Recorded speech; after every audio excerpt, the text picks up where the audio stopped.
கர்த்தருடைய நாமத்துக்கு ஸ்தோத்திரம் உண்டாகுது. ஆக மூட நம்பிக்கை உள்ளவர்களை பற்றி சொல்லணும்.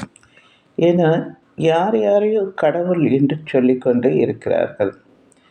கர்த்தரை கண்டடையத்தக்க சமயத்தில் தேடுங்கள், கர்த்தரை தெய்வமாக கொண்ட ஜனம் பாக்கியம் உள்ளவர்கள் என்று சொல்லப்பட்டிருக்க, இவர்கள் யார் யாரையோ மனுஷர்களை கடவுள் என்று சொல்லிக்கொண்டு இருக்கிறார்கள்.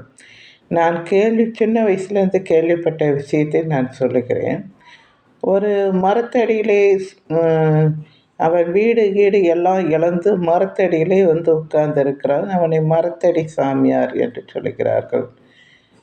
அவன் ஏதோ ஒரு விசிறி எடுத்துக்கொண்டு வீசிக்கொண்டு இருக்கிறான், புழுக்கமாக இருக்கு என்று. அவனை விசிறி சாமியார் என்று சொல்லுகிறார்கள். அவனுக்கு பாத்திர பண்டமே இல்லை.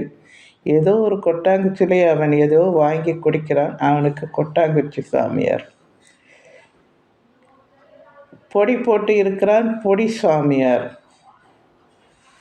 அவன் ஒரு துணி போடுறது கூட தெரியாது, துணி போடணும்னு கூட தெரியாமல் அவர் ஒரு பைத்திய மாதிரி நிர்வாணமாக இருக்கிறான். அவனை நிர்வாண சாமியார் என்று கும்பிடுகிறார்கள். இப்பொழுது ஆரம்பித்து விட்டார்கள் தொப்பி சாமியார் என்று. அவர்களை பற்றி கேட்டால் அவர்கள் மனநிலை பாதிக்கப்பட்டவர்கள் என்று கேள்விப்பட்டோம். எனக்கு அன்பானவர்களே, ஏன் இப்படி ஒன்றும் அறியாதவர்களாக தெரிகிறார்களே? கர்த்தரை தெய்வம் என்று தெரியாமல் ஏதேதோ சாமி என்று கடவுள் என்று சுற்றி கொண்டே இருக்கிறார்களே நினைக்கும் போது ரொம்ப வேதனையாக இருக்கிறது. இவர்களுக்கு என்ன ஆகும் கடைசியில் என்பது நமக்கு தெரிந்த விஷயம்.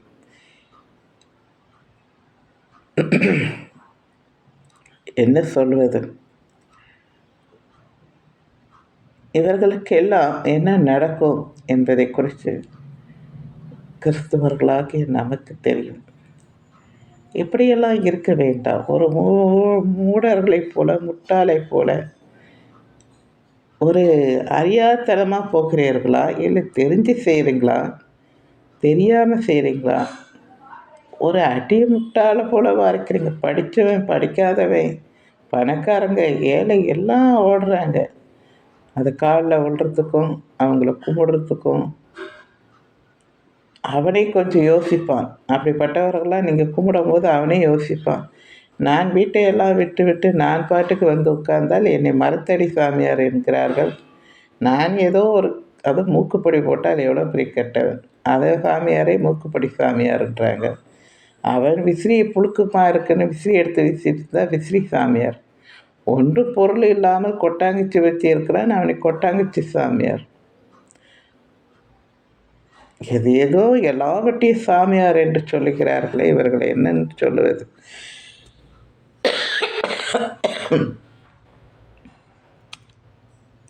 கர்த்தரை தெய்வமாக கொள்ளாமல் மற்றவர்களை தெய்வமாக கொண்டே இருக்கிற மனுஷர்கள் மிகுந்த பாதாளத்திலே கொண்டு போய் சேர்வார்கள், நரகம் என்று நமக்கு தெரியும்.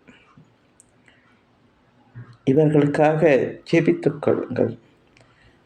அறுவடை மிகுதி வேலையாட்கள் கொஞ்சம் வேலையாட்களை அனுப்பும்படி ஊழியர்களை எழுப்புங்கள். இன்னும் உலகத்திலே நிறைய பேர் கடவுள் யார் என்று தெரியாமல் அவர்கள் அலைந்து கொண்டே இருக்கிறார்கள். யார் யாரோ கடவுள் என்று சொல்லிக்கொண்டு, சாமியார் என்று சொல்லிக்கொண்டே இருக்கிறார்கள். எல்லாருடைய கண்களும் மனக்கண்களையும் இருதயங்களையும் தேவன் திறந்தருள வேண்டும். உண்மையான தெய்வத்தை கண்டு கொள்ள வேண்டும். போலியானதை, ஒரு கட்டுக்கதையை நம்பி ஓடுகிற இந்த ஜனங்களை தேவன் தொட வேண்டும்.